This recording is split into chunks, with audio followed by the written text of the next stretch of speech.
Bom dia, primeiro ano A da Escola Estadual Dr. Francisco da Cunha Junqueira. Tudo bem com vocês?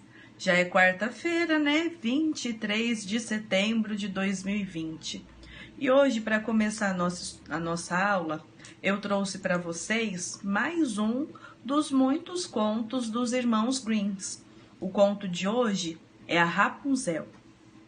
Era uma vez um casal que há muito tempo desejava inutilmente ter um filho.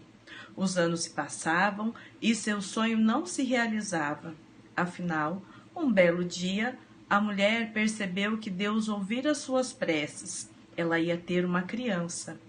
Por uma janelinha que havia na parte dos fundos da casa deles, era possível ver no quintal vizinho um magnífico jardim cheio das mais lindas flores e das mais viçosas hortaliças.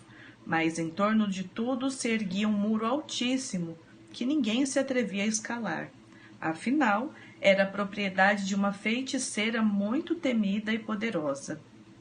Um dia, espiando pela janelinha, a mulher se admirou ao ver um canteiro cheio dos mais belos pés de rabanetes que jamais imaginara. As folhas eram tão verdes e fresquinhas que abriram seu apetite, e ela sentiu um enorme desejo de provar os rabanetes. A cada dia seu desejo aumentava mais, mas ela sabia que não havia jeito de conseguir o que queria, e por isso foi ficando triste, abatida e com um aspecto doentio. Até que um dia o marido se assustou e perguntou: "O que está acontecendo contigo, querida?" "Ah", respondeu ela, "se eu não comer um rabanete do jardim da feiticeira, vou morrer logo logo." O marido, que a amava muito, pensou: "Eu não posso deixar minha mulher morrer. Tenho que conseguir esses rabanetes, custe o que custar." Ao anoitecer, ele encostou uma escada no muro, pulou para o quintal vizinho, arrancou apressadamente um punhado de rabanetes e levou para a mulher. Mas que depressa ela preparou uma salada que comeu imediatamente, deliciada. Ela achou o sabor da salada tão bom, mas tão bom, que no dia seguinte seu desejo de comer rabanetes ficou ainda mais forte. Para sossegá-la, o marido prometeu-lhe que iria buscar mais um pouco. Quando a noite chegou, pulou novamente o muro, mas mal pisou no chão do outro lado, levou um tremendo susto. De pé diante dele estava a feiticeira. "Como se atreve a entrar no meu quintal como um ladrão para roubar meus rabanetes?" perguntou ela com os olhos chispando de raiva. "Vai ver só o que te espera." "Oh, tenha piedade", implorou o homem. "Só fiz isso porque fui obrigado. Minha mulher viu seus rabanetes pela nossa janela e sentiu tanta vontade de comê-los, mas tanta vontade que na certa morrerá se eu não levar alguns." A feiticeira se acalmou e disse: "Se é assim como diz, deixe você levar quantos rabanetes quiser, mas com uma condição: irá me dar a criança que a sua mulher vai ter. Cuidarei dela como se fosse sua própria mãe e nada lhe faltará." O homem estava tão apavorado que concordou. Pouco tempo depois, o bebê nasceu. Era uma menina.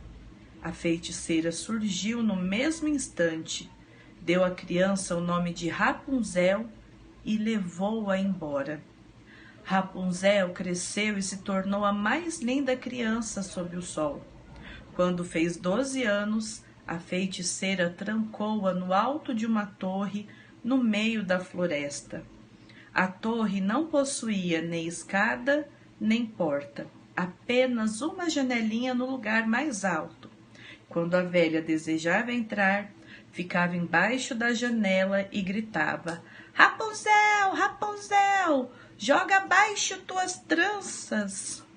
Bom, como a história é um pouquinho comprida, amanhã eu continuo para a gente saber o final dela. Mas antes de eu ir para continuar a nossa aula, eu preciso fazer uma correção. Ontem eu havia dito que o Olavo Bilac tinha falecido em 1915.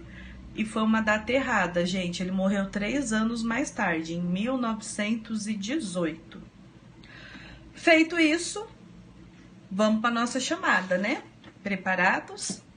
Alexandre, Ana Júlia, Arthur Guerra, Arthur Paduan, Arthur Leite, Arthur Guzmão, Benjamin, Catarina, Fabrício, Gabriele, Gustavo, Isabela, Jadson, Laura, Lisier, Lorena, Marcos, Maria Gabriele, Mariana, Mateus, Mateus Henrique, Midrele, Moisés, Milena, Rafael e Sofia. Agora, gente, vamos para a nossa aula de fato, né? Ontem eu havia pedido para vocês, olhando para o nosso alfabeto lindo, maravilhoso e colorido, para me dizerem quais as letras formam a palavra primavera. E aí estão elas. Todo mundo que me mandou o áudio, ó, caprichou, era isso mesmo. P-R-I-M-A-V-E-R-A. E aí eu fiquei olhando essa palavra primavera, fiquei olhando. Falei, olha que coisa mágica. Quantas palavras existem dentro da palavra primavera? Prima, rima, vera, ver, era e rã. Bom, essas foram algumas das que eu consegui ver, tirando pedacinhos de dentro da palavra primavera. Mas se a gente misturar essas letras, com certeza ainda tem muitas palavras aí dentro. Então eu os desafio a olhar a palavra primavera, não vale colocar as que eu coloquei, e encontrar pelo menos 2 palavras que dá para formar com essas letras. Combinado? Então o desafio do alfabeto hoje é esse aí. E aí a gente parte para nossa correção de ontem, né? Lá do Aprender Sempre de Língua Portuguesa, a gente começou a atividade 4 falando um pouquinho dos contos de fadas. Eis um dos motivos da leitura ser um conto de fada. Você já deve ter escutado muitos contos de fada. E aí a gente vai para a atividade número 1. Quantos contos de fada você já ouviu? Eu já ouvi uma porção e acredito que vocês também. Escreva 2 títulos das histórias que você mais gosta. E aqui eu trouxe, na verdade,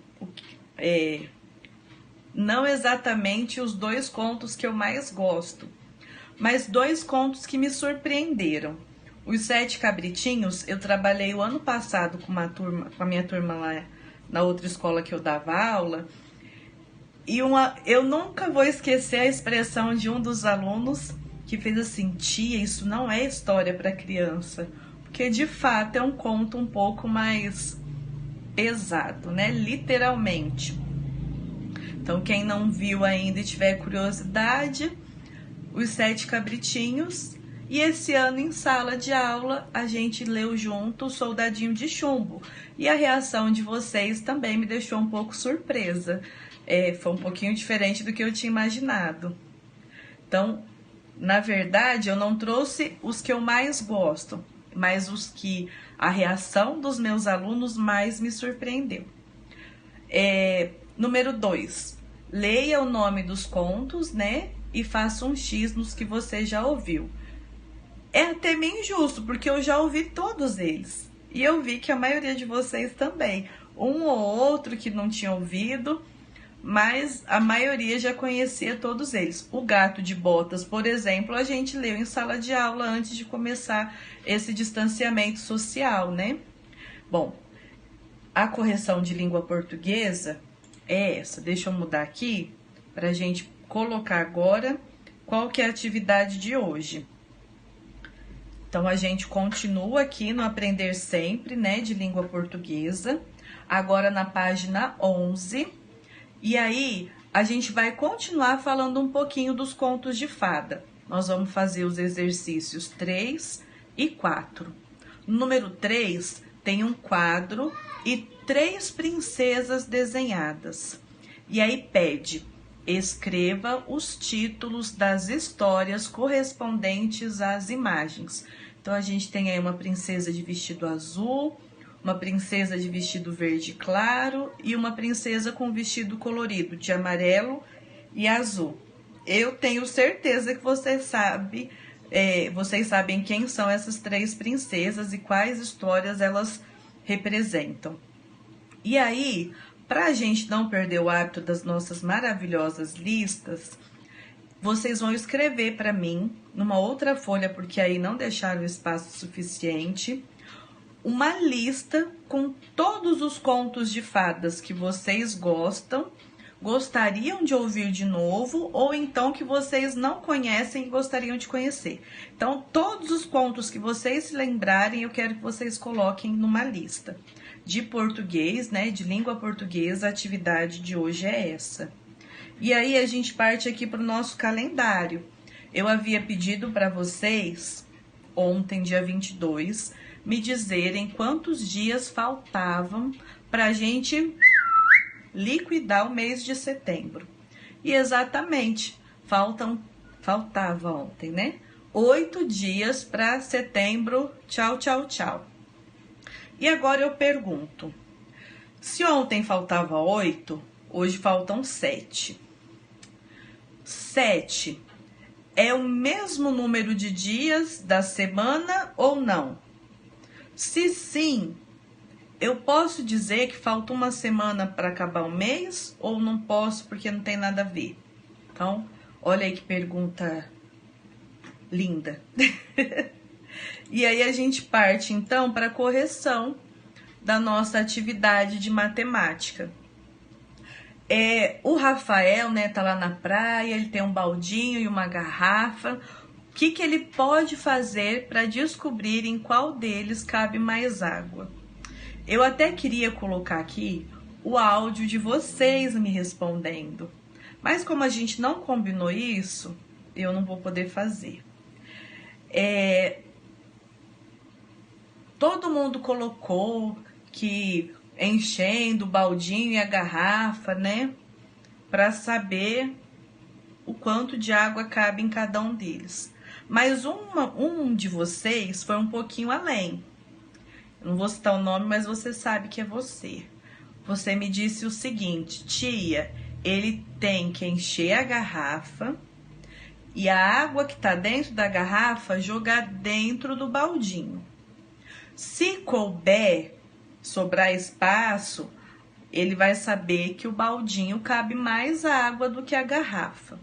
Agora, se ele jogar a água da garrafa no baldinho e a água transbordar, ele vai saber que a garrafa é maior que o baldinho.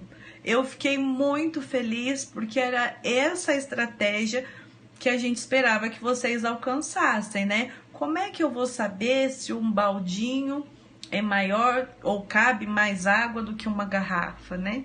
Porque se ele enche, simplesmente só enche os dois com águas diferentes, vamos dizer assim, eu não consigo mensurar quanto foi de cada garrafa. Agora, se eu encho a garrafa e jogo a água dela no baldinho, ou o contrário, encho o baldinho e jogo na garrafa, eu consigo mensurar, né, qual dos dois tem uma capacidade maior. Eu amei, gente, amei a resposta de vocês. E aí, a atividade 2 falava que ele ganhou uma piscininha inflável para brincar, enchendo com água do mar, usando o baldinho.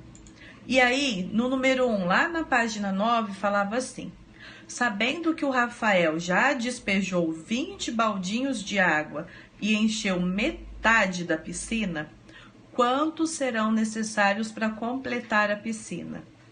Ora, se 20 enche, ele precisa de mais 20, né? Então, serão necessários mais 20 baldinhos. E ainda digo mais, a gente poderia ainda dizer que ao todo ia ser preciso 40 baldinhos, porque 20 é a metade de 40, né? Entenderam? Metade tem que ser exatamente igual. Então, se já foi 20, ele precisa de mais 20. 20 mais 20, 40. Então, vai ser necessário ao todo 40 baldinhos. Mas para completar os 20 que ele já colocou, a gente precisa de mais 20. E aqui eu vou até completar essa resposta. Vamos fazer ao vivo e a cores. Serão necessários mais 20 baldinhos, ou seja, vou colocar aqui para vocês, para a resposta ficar mais completa. Ou seja,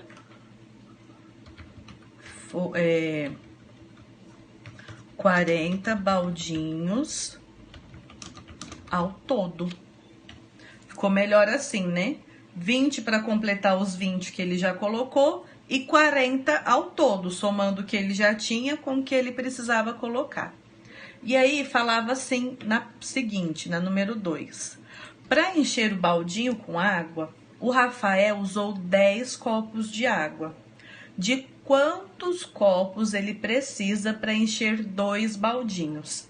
Se um baldinho foram 10 copos, 2 baldinhos, 2 vezes isso, né? 10 mais 10, 20. Certinho? Essa estava mais tranquila, né? Gente, se ficou qualquer dúvida, se bem que pela resposta de vocês eu percebi que não ficou, mas se ficou, é só vocês me enviarem. E aí, para matemática, hoje a gente continua no Aprender Sempre de Matemática, nas páginas 9 e 10. A gente vai fazer as atividade 3, né? E ela fala o seguinte: em meio à areia branquinha, o Rafael observa o colorido dos guarda-sóis. Número 1. Conte os guarda-sóis e registre a quantidade. Então, aí a gente tem a imagem de um monte de guarda-sóis desenhados. Vocês vão contar e ver qual é o total de guarda-sóis que estão aí na praia. E aí, vem mais 2 questõezinhas. Quantos guarda-sóis há de cada cor? Aí vocês vão colocar quantos deles são vermelho e quantos deles são azuis. Em seguida, há mais guarda-sóis vermelhos ou azuis e quantos a mais? Então, de matemática, a gente acaba aqui. E hoje, quarta-feira, é nosso dia de Ciências Humanas e Naturais. Então, nós vamos pegar hoje o Conectados de Geografia, lá nas páginas 32 e 33, continuando a aula de Geografia de 3 semanas atrás. Lugar de criança brincar. O Fábio tem 50 anos e é professor de Geografia. Ouça o texto que conta onde o Fábio costumava brincar quando era criança. Menino, vai brincar na rua! Era o que minha mãe dizia quando eu espalhava brinquedos pela casa. Bem rápido, recolhia meu futebol de botão e corria para a rua com o meu carrinho de rolimã.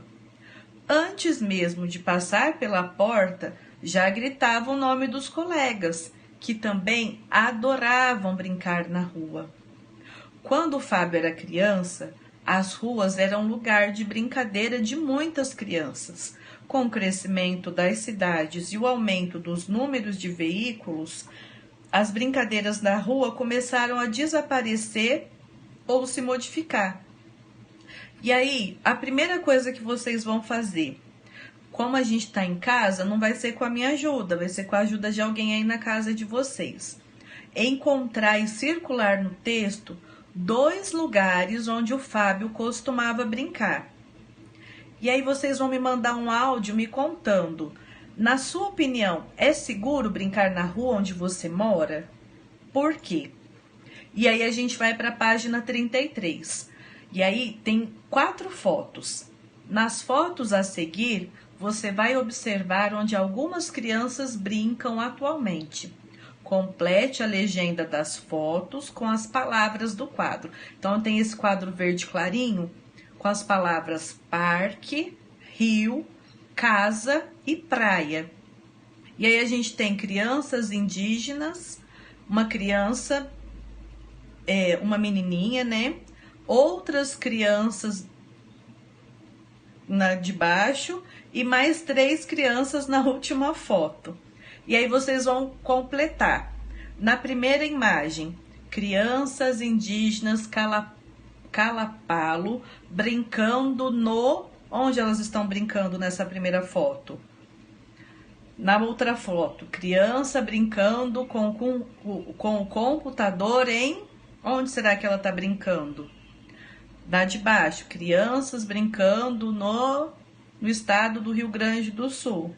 E na última foto, crianças brincando no estado de Santa Catarina. E aí, eu também quero um áudio, vocês me falando quais são as semelhanças e diferenças entre os lugares mostrados nas fotos. Ufa! Hoje tem um pouquinho mais de coisa para fazer, né? Mas façam com calma. Se precisar, me manda um áudio, um vídeo, pedindo ajuda. Tô aqui para isso. Espero que vocês se divirtam com os contos de fadas, com esses lugares de brincar. Façam com carinho. Exercitem muito, muito, muito o cérebro de vocês. E amanhã eu tô de volta com mais. Beijão para vocês.